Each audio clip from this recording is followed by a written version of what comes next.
தமிழ்நாட்டில் இருக்கக்கூடிய 38 மாவட்டங்களின் பேருந்து நிலையம் உள்ள அப்படி என்னதான் இருக்கு அப்படின்னு நம்ம பார்க்குற சீரீஸில் அடுத்ததாக வந்திருக்க மாவட்டம் தான் திருவண்ணாமலை பழைய பேருந்து நிலையம். ஆல்ரெடி திருவண்ணாமலையில் இருக்கக்கூடிய புதிய பேருந்து நிலையத்தில் பேருந்து நிலையம் நல்லா இருக்கா நல்லா இல்லையா அப்படின்னு வீடியோ போட்டிருக்கோம். பார்க்காதவங்க டிஸ்கிரிப்ஷனில் லிங்க் கொடுக்குறேன், மறக்காம போய் பாருங்க. அது மட்டும் இல்லாமல் சேலம் பேருந்து நிலையம், விழுப்புரம் பேருந்து நிலையம், தருமபுரி பேருந்து நிலையம் சொல்லிட்டு இந்த 3 மாவட்டங்களின் பேருந்து நிலையத்தையும் நம்ம வீடியோ எடுத்திருக்கோம். அதையும் பார்த்துட்டு வாங்க. சரி வாங்க, இந்த பழைய பேருந்து நிலையம் நல்லா இருக்கா நல்லா இல்லையா, ஏன் புதிய பேருந்து நிலையம் கொண்டு வந்தாங்க அப்படின்ற அனைத்தையுமே நம்ம பார்க்கலாம்.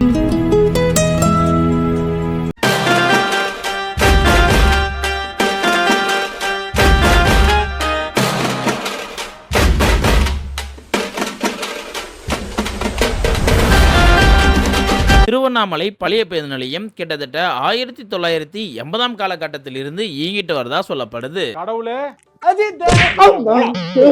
என்னடா எல்லா இடத்துலயும் வந்துட்டு ஏன்டா பண்றீங்க? மனுஷன் என்ன கவலையில இருக்கு? அது என்னமோ தெரியலங்க, கேம்பாவை பார்க்கும் போதெல்லாம் எனக்கு தலை ஞாபகம் தான் வருது. வேங்கியமாவா ஒத்தையில நிக்க நில்லு, மொத்தமா வாங்கல ஒன்னு சாலையில அந்த ஓரத்துல நில்லு, இல்ல இந்த ஓரத்துல நில்லு. நீ நடுவால நின்னா லாரி அடிச்சு செத்து போயிடுவா பாத்து. திருவண்ணாமலை இந்த பழைய பேருந்து நிலையத்தில் நான் விடிகாத்தால 7 மணிக்கு வீடியோ எடுக்க ஸ்டார்ட் பண்ணேன். அதனால தான் பொதுமக்கள் எல்லாமே சுறுசுறுப்பாக வேகமாக போக ஆரம்பிச்சிட்டாங்க. இந்த திருவண்ணாமலை பழைய பேருந்து நிலையத்தில் மொத்தமாக 4 பிளாட்ஃபார்ம் காணப்படுது. இதில் ஒரே நேரத்தில் 60க்கும் மேற்பட்ட பேருந்துகளை நிறுத்தும் அளவிற்கு வசதிகளும் காணப்படுது. அது மட்டும் இல்லாமல் பொதுமக்களுக்கு என்ன மாதிரியான வசதிகள் இருக்குன்னு பார்த்தா, கட்டண கழிப்பிடம், நேரம் காப்பாளர் அறை, மொபைல் சார்ஜிங் பாயிண்ட் அப்படின்னு சொல்லிட்டு முக்கியமான சிறப்பம்சங்களை கொடுத்துருக்காங்க. இந்த பேருந்து நிலையத்தில் பொதுமக்களுக்கு பல வசதிகள் காணப்பட்டாலும் பேருந்து நிலையம் நல்லா இருக்கா அப்படின்னு கேட்டால் உண்மையிலேயே நல்லா இல்லை அப்படின்னு தான் ஓப்பனாக சொல்லணும். புதிய பேருந்து நிலையம் எல்லாருக்கும் அத்தியாவசியம்தான். ஆனால் அதுக்காக பழைய பேருந்து நிலையத்தை இப்படியா வச்சுருப்பீங்க? எங்கே பார்த்தாலையும் குழியும் குன்றுமா சாக்கடை தண்ணிலாம் மிதக்குது. உண்மையிலேயே அது சாக்கடை தண்ணி தானா இல்லை வேறையா அப்படின்னே கண்டுபிடிக்க முடியாது. ரொம்ப மோசமாக வச்சுருக்காங்க. உயரதிகாரிகள் இதை பார்த்தீங்க அப்படின்னா தயவு செய்து இதெல்லாம் கவனத்தில் கொள்ளுங்க. புதிய பஸ் ஸ்டாண்டை விட நீங்கள் பண்ணுற பராமரிப்பில் இந்த பழைய பஸ் ஸ்டாண்டு அழகாக பொலிவுடன் காணப்படணும். நல்லா தான் கட்டியிருக்கிறானுங்க, ஆனால் பராமரிப்பு தான் இல்லை.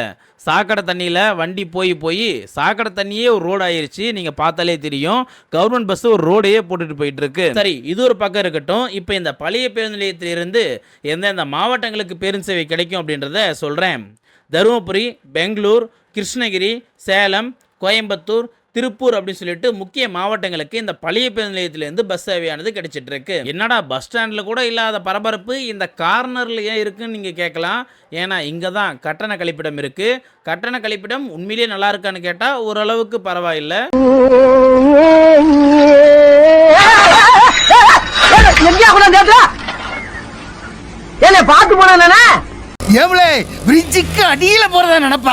கொஞ்ச நேரம் நான் ஏமாந்துருந்தா என் காலுக்குள்ளது வந்து கரகாட்டம் ஆடி இருப்பாரு. பஸ் ஸ்டாண்ட்ல கொஞ்சம் வண்டியை ஓட்டும் போது நிதானமா பார்த்து கவனமா ஓட்டுங்க. ஓவர் லக்கேஜ் வச்சு 2 வீலரை யாரோ அடுத்து வந்துட்டான்டா. எனக்கு ஒரு மாதிரியாட்டா இருக்கும். உங்களுக்கு சைக்கிள் பேலன்ஸே கிடையாது, சூப்பரா ஓட்டிட்டாங்க. வாழ்த்துக்கள் பாண்டியம்மா சிஸ்டர். கொஞ்ச நேரத்துல என்ன பதற விட்டுட்டாங்க. குறிப்பா இந்த பேருந்து நிலையத்துல ஆங்கிலத்தின் வார்த்தையான யூ ஷேப்லயும் தமிழ் வார்த்தையான பா அப்படின்ற அடிப்படையிலையும் இந்த பேருந்து நிலையத்தை வடிவமைச்சிருக்காங்க. ஒரு பக்கம் வருவோம், அதே மாதிரி அதன் அடுத்த முனையில் நம்ம வெளியேறுவோம். உண்மையிலேயே இது ஒரு மிகப்பெரிய பேருந்து நிலையம் தான். 4 பிளாட்ஃபார்ம் காணப்படுது. கிரிவல பாதைக்கு போறவங்களுக்கு இதுதான் முதன்மை நுழைவாயிலாக காணப்படுது. இவ்வளோ நேரம் பஸ் ஸ்டாண்டோட முன்பகுதியையும் முதல் தளத்தையும் சுற்றி பார்த்தோம். இப்போ 2ஆம் தளம், 3ஆம் தளம், மையப்பகுதி அப்படின்னு இந்த அனைத்தையுமே இந்த வீடியோவில் பார்க்க போகிறோம். தூக்கிட்டுமா கேட்டீங்களா? உண்மையிலேயே தூக்கிட்டுமா அப்படிங்கிற மாதிரி தான் இந்த அண்ணா பார்க்குறாரு. இந்த பேருந்து நிலையத்தை உண்மையிலேயே நல்லா பராமரித்தாங்க அப்படின்னா தமிழ்நாட்டிலேயே முக்கியமான பேருந்து நிலையம் மட்டும் இல்லாமல் மிகவும் சுத்தமான பேருந்து நிலையம் என்ற அவார்டையும் வாங்க வாய்ப்பு இருக்குது. இதை இவங்களே கெடுத்துப்பாங்க அப்படின்னு நினைக்கிறேன். ரோடு எல்லாமே ரொம்ப மோசமாக இருக்குது. இதையெல்லாம் உடனடியாக புதுப்பிப்பு பண்ணணும். அது மட்டும் இல்லாமல் பஸ் ஸ்டாண்டில் நடுவில் இருக்கக்கூடிய அந்த ரவுண்டானாவில் அந்த அளவுக்கு குப்பைகளை கொட்டி வச்சுருக்காங்க. ஒரு பேருந்து நிலையத்தில் மையப்பகுதி எப்படி இருக்கக்கூடாதோ அதை இந்த இடத்த பார்த்து கற்றுக்கலாம்.